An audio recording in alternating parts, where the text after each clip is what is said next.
Okay, so next topic is torque on a dipole in a uniform electric field. Last class में मैंने आपको discuss किया था, means last topic जो हमारे पास था वो हमारे पास था that was electric field in a equatorial point of a dipole. किसी डाइपोल में इलेक्ट्रिक फील्ड उसके इक्वेटोरियल पॉइंट पे हमने फाइंड आउट किया था। अब हमारे पास टॉपिक है torque on a dipole in a uniform electric field. किसी यूनिफॉर्म मतलब स्प्रेड है, यूनिफॉर्म इलेक्ट्रिक फील्ड है, उस यूनिफॉर्म इलेक्ट्रिक फील्ड के लिए हमें अपना टॉर्क फाइंड आउट करना है। किसमें? ऑन डाइपोल, जहां पे डाइपोल हमारे पास होगा, राइट। तो उसके लिए हमें फाइंड आउट करना है। अब आप देखो, सपोज मैं मान लेता हूं कि हमारे पास क्या है, ये यूनिफॉर्म इलेक्ट्रिक फील्ड है, ये हमारे पास इलेक्ट्रिक फील्ड है, लाइक दिस स्प्रेड है, क्लियर? ये हमारे पास इलेक्ट्रिक फील्ड है। अब क्योंकि हमारे पास बोल रहा है ऑन डाइपोल, तो डाइपोल का मतलब डाइपोल बना दो फिर एक। ये हमारे पास सपोज डाइपोल है, दिस वन, ये हमारे पास माइनस क्यू है और this one is a plus Q suppose. इसके बीच की डिस्टेंस हो गया हमारे पास, that is distance is what, suppose 2a। ये हमारे पास डिस्टेंस 2a हो गया। ये हमारे पास चार्ज है।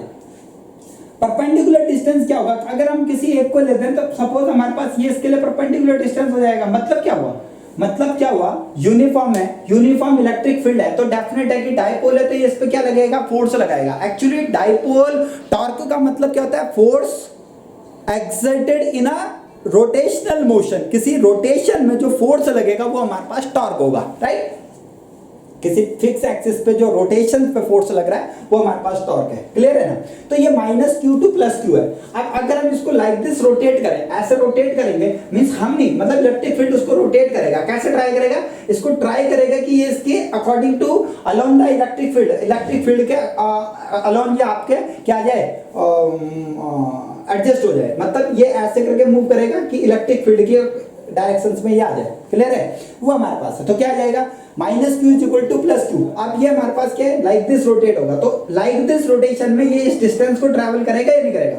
मतलब इसकी जो अब डायरेक्शन है, जब यूनिफॉर्म इलेक्ट्रिक फील्ड में रखेंगे तो ये कोशिश ये करेगा कि ये इस डायरेक्शन में आ जाए, क्लियर। ये minus Q two plus Q इस डायरेक्शन में आ जाए। तो अगर इस डायरेक्शन में आएगा तो इसको परपेंडिकुलर डिस्टेंस ट्रैवल करना पड़ेगा ना। तो ये परपेंडिकुलर डिस्टेंस, तो हमारे पास नॉर्मल टॉर्क को इंडिकेट करते हैं किससे? टाउ से। और ये टाउ का फार्मूला होता है हमारे पास क्या?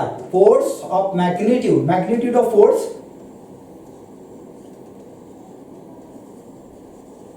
Magnitude of force into perpendicular distance,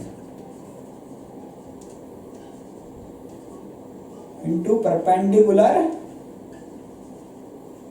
distance.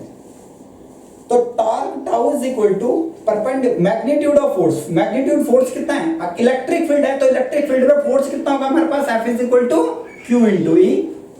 लगा दो, तो Q into E. Either force, किसी भी एक फोर्स को हम ले लेंगे, बिकॉज यहाँ पे भी हमारे पास फोर्स लगेगा, वो लगेगा कितना? F is equal to Q into E. और इधर भी हमारे पास एक फोर्स लगेगा, वो होगा हमारे पास Q इंटू ई। तो आप किसी एक मैग्नीट्यूड फोर्स को ले लो, क्योंकि फोर्स तो दोनों सेम है, बस डायरेक्शंस का चेंजेस है। तो हम क्या लेते हैं? Q into E into perpendicular distance. आप मेरे को बताओ, अगर मैं बोलता हूं कि इसके बीच में एंगल थीटा, तो परपेंडिकुलर डिस्टेंस ये हमारे पास 2 है, तो आपको क्लियर है हमारे पास क्या है? ट्रिग्नोमेट्रिकल कंसेप्ट अगर थोड़ा क्लियर होगा तो sin theta is equal to होता है परपेंडिकुलर बाय हाइपोटेनस। ये हमारे पास परपेंडिकुलर, ये हमारे पास हाइपोटेनस है। तो मतलब क्या हुआ? मतलब ये हुआ कि sin theta is equal to p, ये हमें फाइंड आउट करना है, यानी परपेंडिकुलर डिस्टेंस फाइंड आउट करना है। ये हमारे पास कितना है? 2a। तो finally p is equal to हो जाएगा 2a इंटू sin थीटा। तो लगा दो यहाँ पे, परपेंडिकुलर डिस्टेंस कितना होगा? 2a sin theta.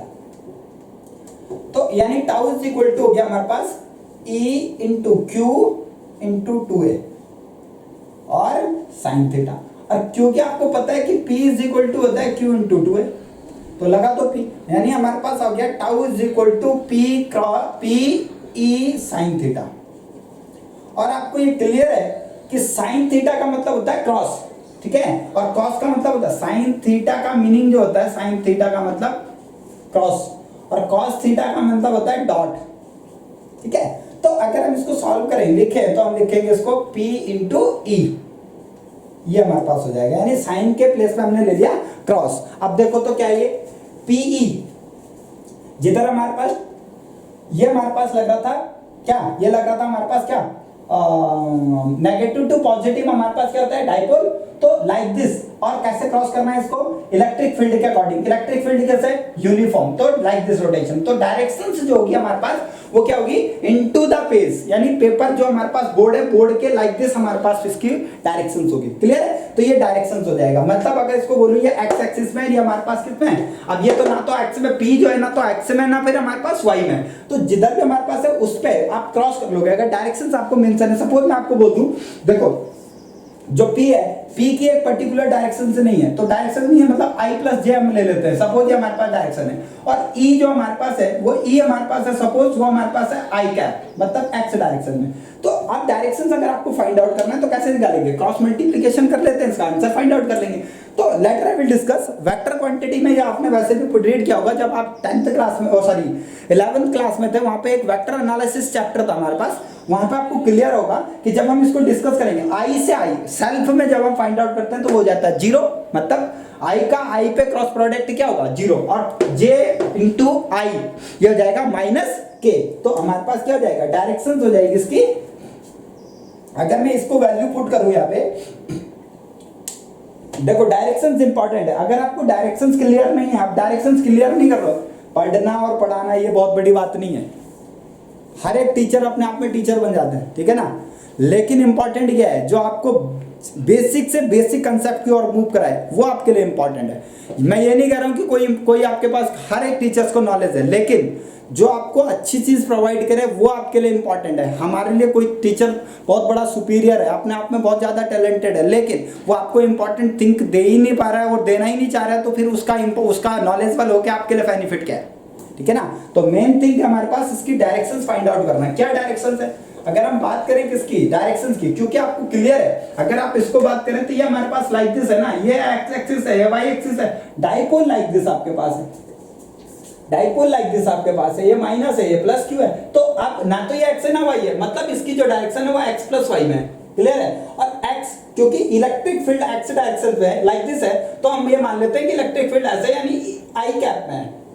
तो अब अगर आई कैप में, तो डायरेक्शंस ऑफ टॉर्क अगर हम निकालें तो बेसिकली अगर हम वैसे निकालें तो कैसे करेंगे, लाइक दिस करेंगे, यानी एक्स की डायरेक्शन एक्स के लिए, और पी हमारे पास लाइक दिस है, रोटेट करेंगे तो लाइक दिस जा रहा है into the page with negative sign, तो माइनस के में चला जाएगा। बट अगर मैथमेटिकली चेक करें तो P is equal to, if I से कितना I प्लस जे, ये हमारे पास सपोज ये इस कोऑर्डिनेट में है, ऑब्वियसली आपको दिख भी रहा है ना, और E जो है हमारे पास उसको ले लेते हैं हम क्या, आई कैप में, सपोज पॉजिटिव आई, तो जो डायरेक्शंस ऑफ टॉर्क होगा वो हमारे पास है P क्रॉस E, तो लगा दो P कितना है हमारे पास I प्लस जे, E कितना है हमारे पास आई कैप, मल्टीप्लाई करो तो I इंटू आई, तो ये जाएगा हमारे पास जीरो, क्योंकि it's help cross productions always zero, and J into I, तो क्या साइक्लिक ऑर्डर में आना क्या चाहिए था, जे के बाद के, लेकिन आ क्या रहा है आई, तो आ जाएगा माइनस ऑफ के, यानी डायरेक्शन ऑफ टॉर्क हो जाएगा कितना, into the page minus Z directions,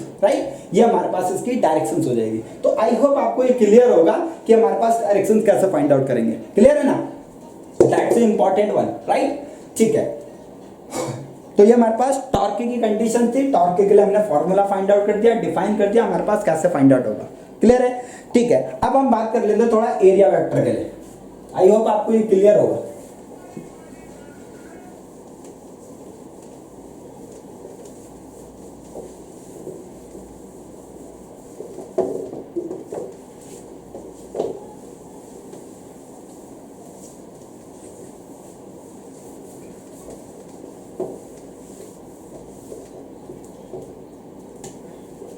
हाँ, नेक्स्ट हमारे पास है area vector.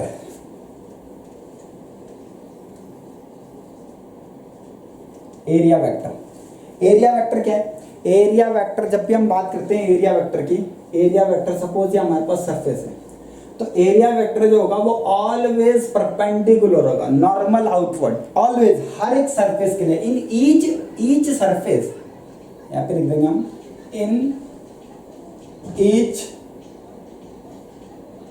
Uniformly distributed surface, या each surface, each surface area vector is outward normal.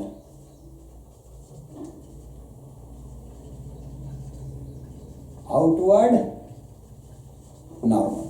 जो in each surface area, in each surface area vector is always outward normal always, या always outward normal, whatever जो भी आपको अच्छा लगे, ठीक है, ये हमारे पास हो जाएगा। यानी एरिया वेक्टर को आप जब भी लोगे वो ऑलवेज किसी भी सरफेस में क्या लोगे, आउटवर्ड लोगे, बाहर के लिए लोगे, ठीक है ना, outward normal always, right, that's a important one. ये एरिया वेक्टर, अब देखो ये छोटी छोटी चीजें हैं लेकिन आपको लग रहा होगा इसका क्या यूज है हमारे पास, लेकिन जब हम न्यूमेरिकल क्वेश्चन करेंगे, जब हम आपका डेरिवेशन सॉल्व करेंगे तो उसके लिए ये इंपॉर्टेंट होगा, वहां पे हमारे पास इसका बहुत बड़ा यूज, मतलब एक इंपॉर्टेंट रोल प्ले करेगा, राइट, एरिया वेक्टर। तो आई होप आपको क्लियर होगा, ठीक है, ओके। नाउ अब आपने एरिया वेक्टर भी फाइंड आउट कर दिया, अब हम थोड़ा डिस्कस कर लेते हैं। जो हमारे पास एरिया वेक्टर था, वो एरिया वेक्टर के बाद हमारे पास है इलेक्ट्रिक फ्लक्स। क्या है इलेक्ट्रिक फ्लक्स?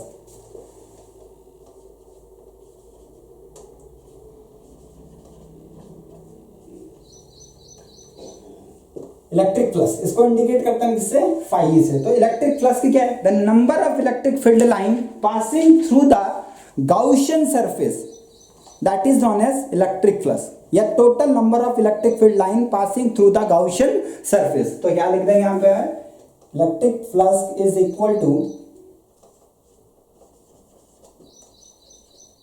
चलो इसको पहले हम डिस्कस कर लेते हैं। सपोज ये हमारे पास क्या है, ये आपके पास कोई सरफेस है, इसमें इलेक्ट्रिक फील्ड लाइन पास हो रही है लाइक दिस, ठीक है। तो हम यहाँ पे एक लाइन ड्रॉ कर लेते हैं लाइक दिस, एक इंडिकेट कर लेते हैं ऐसे डॉट डॉट, इसका आउटर में एक सरफेस ड्रॉ कर लेते हैं। तो उसमें से चेक करते हैं कि कितनी number of electric field line pass हो रही है। इससे जो number of electric field line pass होंगी वही हमारे पास क्या होगा, इलेक्ट्रिक फ्लक्स होगा। तो इलेक्ट्रिक फ्लक्स की क्या होता है, that is electric flux is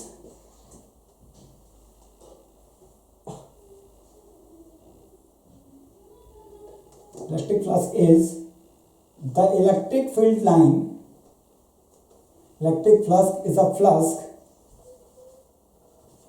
The flux. Electric flux is equal to.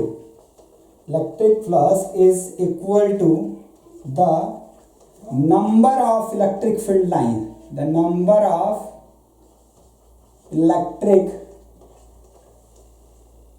field line, number of electric field line passing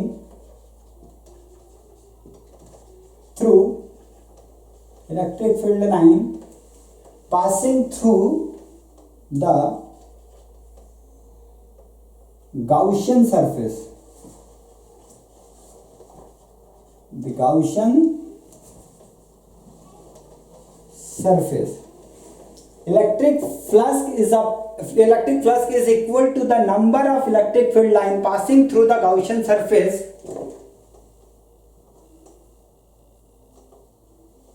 that is phi E is equal to E dot ds and E is equal to ds cos theta। ये हमारे पास electric flux होगा। तो electric flux के क्या कह रहा है हमारे पास, इलेक्ट्रिक फ्लक्स क्या है हमारे पास, the total electric field line force passing normally through that area, yeah, passing through the Gaussian surface normally, लिख देते हैं यहाँ पे क्या, normally to that area, normally to the area, normally to this area, ठीक है, Gaussian surface normal to this area. जो क्या कह रहा है, electric field lines, electric flux is equal to the electric field line passing through the Gaussian surface normal to this area. इस area के normal to this area, जो normal area है उससे number of electric field line pass करें, क्या, ठीक है, और गाउशियन सरफेस से जो इलेक्ट्रिक फील्ड लाइन पास करती है नॉर्मली टू दिस एरिया, उस एरिया से वो उसके क्या होगा, इक्वल होगा। यानी phi is equal to E dot D S, और मैंने अभी आपको बताया था कि डॉट का मतलब क्या है हमारे पास, कॉस थीटा, तो ये हमारे पास क्या हो जाएगा, कॉस थीटा। तो E phi is equal to E dot D S into cos theta, ये हमारे पास इलेक्ट्रिक फ्लक्स हो गया। क्लियर है? तो रिमेंबर दिस वन। नेक्स्ट है हमारे पास गॉसियन थ्योरम, या Gauss theorem.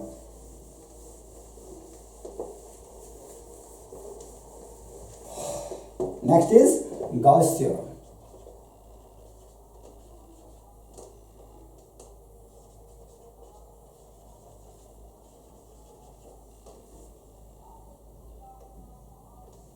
Gauss theorem. Next हमारे पास क्या है, गॉस थ्योरम। तो गॉस थ्योरम की बात कर लेते हैं। तो गॉस थ्योरम क्या है हमारे पास, गॉस थ्योरम, ठीक है। गॉस थ्योरम की बात कर लेते हैं। जो गॉस थ्योरम है, गॉस थ्योरम क्या कहती है, गॉसियन थ्योरम हमारे पास ये कह रही है कि जो इलेक्ट्रिक फ्लक्स, जो आप गॉसियन सरफेस ड्रॉ कर लो, ये हमारे पास सपोज फ्लक्स है, एरिया वेक्टर है, तो हमने क्या इलेक्ट्रिक फील्ड लाइन पास करेंगे, तो यहाँ पे हम डॉट डॉट कर देते हैं, ये टोटल हमारे पास ये गॉसियन सरफेस ड्रॉ करेंगे। जब भी आपको इलेक्ट्रिक फील्ड फाइंड आउट करना हो, कुछ भी करना हो, कोई आपके पास रेगुलर है चाहे इरेगुलर, हमारे पास कोई सरफेस है, उसमें से अगर आपको फाइंड आउट करना है क्या, Gaussian electric field find out करना हो, ठीक है, या कुछ ऐसी अदर थिंग का मैं फाइंड आउट कर रही हूँ, तो उसी केसेस के लिए हमारे पास होगा क्या, हम क्या करते हैं, एक सरफेस ड्रॉ किया, उस पर number of electric field line जो पास हो रही है, उसके सराउंडिंग एक गॉसियन सरफेस हमने ड्रॉ कर लिया, राइट। अब जो गॉसियन सरफेस हम ड्रॉ कर रहे हैं, उसके लिए हमारे पास तो गॉसियन थ्योरम है। गॉसियन थ्योरम क्या कहती है, Gaussian theorem is state that is what, the total flux is equal to the number of electric field line passing through this surface is equal to the one, total charge is equal to, जो Gauss theorem है, Gauss theorem कहती है हमारे पास कि total flux is equal to 1/ε0 to that of net charge, जो उस पे जो टोटल नेट चार्ज फ्लो हो रहा है, उस टोटल नेट चार्ज के लिए हमारे पास क्या होगा, जो टोटल नेट चार्ज है, उस टोटल नेट चार्ज के लिए हमारे पास क्या होगा, वो उसके इक्वल होगा। यानी टोटल सरफेस एरिया जो होगा, total flux through the close surface is 1/, Gaussian theorem is what?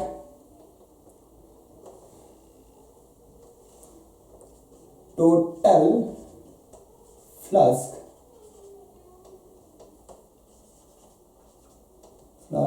is equal to, total flux is equal to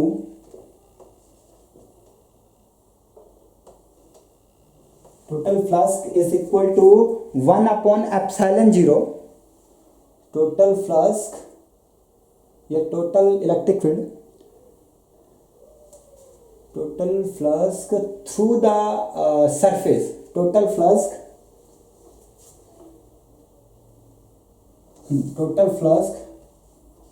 through,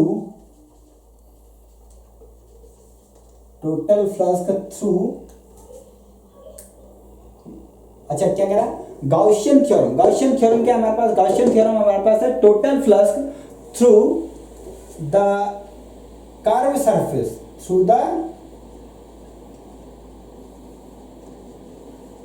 curve surface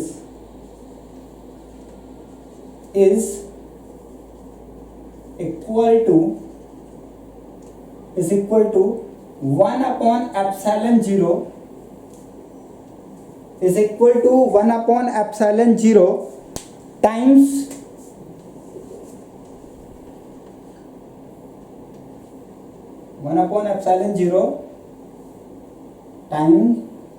to net charge flow through it, net charge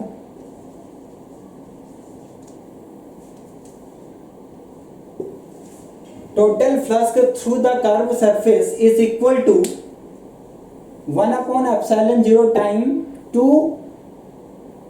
net charge, ठीक है। किसी flux में जो total charge है वो उसके 1/ε0 के equal होगा उसका फ्लक्स, यानी क्या हो जाएगा, फाई, क्या लिखा हमने ये तो लिखा phi is equal to 1/ε0 into Q, यानी जो टोटल चार्ज है या टोटल फ्लक्स है, total flux is equal to is equal to 1 upon epsilon 0 to the net charge flow through the surface area. इस surface area से जो total net charge है वो क्या होगा, 1 upon epsilon 0 के क्या होगा, इक्वल होगा. क्लियर है? तो ये हमारे पास फ्लक्स हो जाएगा. यानी गाउसियन थ्योरम हमारे पास क्या कहते हैं, Gaussian theorem state that the total flux through the curve surface area या curve surface is equal to 1 upon epsilon 0 times to 1 upon epsilon 0 time of net charge. To की जगह यहाँ पे लिख देना ऑफ नेट चार्ज. ठीक है, is equal to 1 upon epsilon 0 times of net charge. उसके नेट चार्ज के 1 बाई एप्सिलॉन 0 के क्या होगा, इक्वल होगा उसका टोटल फ्लक्स. ठीक है, और इसी को हम क्या बोलते हैं, अब इसी को हम ये भी तो बोलते हैं phi is equal to E dot D S. इसका यूज करेंगे हम. ठीक है ना, इसका यूज करेंगे जब हमारे पास कंडीशंस होगी, तो कभी हम इसका यूज करेंगे तो कभी हम इसका यूज करेंगे. ठीक है, अकॉर्डिंग टू कंडीशंस हम मूव करेंगे, अकॉर्डिंग टू कंडीशंस हम इसको डिस्कस करते रहेंगे. राइट, तो आपको ये क्लियर होगा. नेक्स्ट थिंग नाउ, अब हमारे पास नेक्स्ट कंडीशन हो जाती है क्या, नेक्स्ट कंडीशन आती है continuous charge distribution. Next topic आता है हमारे पास continuous charge distribution. Continuous charge distribution, continuous charge distribution. तो कंटिन्यूअस चार्ज डिस्ट्रीब्यूशन क्या है, पहला हमारे पास होता है first is linear charge distribution. Linear charge distribution. ठीक है, लीनियर चार्ज डिस्ट्रीब्यूशन. तो लीनियर चार्ज डिस्ट्रीब्यूशन को इंडिकेट करते हैं लैम्डा से, और मेमोराइज रखना lambda is equal to charge पर यूनिट लेंथ, क्योंकि लैम्डा लीनियरली बोल रहा है ना, किसी में लीनियर चार्ज डिस्ट्रीब्यूशन क्या है, तो चार्ज पर unit length is linear charge distribution. Second हमारे पास होता है surface charge distribution. Surface charge distribution, surface charge distribution, इसको इंडिकेट करते हैं हम सिग्मा से, और यह जाएगा चार्ज पर यूनिट एरिया. क्लियर है, लाइक दिस. कोई हमारे पास एक सरफेस है, उसमें हमारे पास कैसे हमारे पास सिग्मा होगा, यानी सरफेस चार्ज डेंसिटी होगी, वो होगा sigma is equal to charge पर यूनिट एरिया. और एक और हमारे पास बचता है वन मोर थिंग. ये क्लियर है, यहां तक आ रहा है, और नीचे आ जाएगा वन मोर लाइन. ठीक है, तो third one that's a important one, यह था वॉल्यूम चार्ज डिस्ट्रीब्यूशन.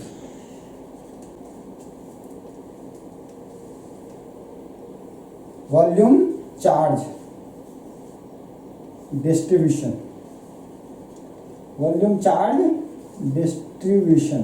तो वॉल्यूम चार्ज डिस्ट्रीब्यूशन को इंडिकेट करते हैं किससे, रो से, और होगा हमारे पास चार्ज पर यूनिट वॉल्यूम. आई होप आपको ये क्लियर होगा पहले से, लेकिन ये बहुत इंपॉर्टेंट है, क्योंकि आपके पास क्या है, ये पूरे कहीं ना कहीं डायरेक्ट इनडायरेक्ट अप्लाई होता रहेगा. कभी क्वेश्चंस एग्जाम में नहीं पूछेगा आपसे, ऐसा एग्जाम में क्वेश्चन नहीं पूछेगा कि लीनियर चार्ज डिस्ट्रीब्यूशन क्या है, लेकिन अगर ये आपको क्लियर नहीं होगा तो आप कुछ कर भी नहीं सकते हो. ठीक है ना, डायरेक्ट इनडायरेक्ट ये यूज होता रहेगा. क्लियर, ठीक है,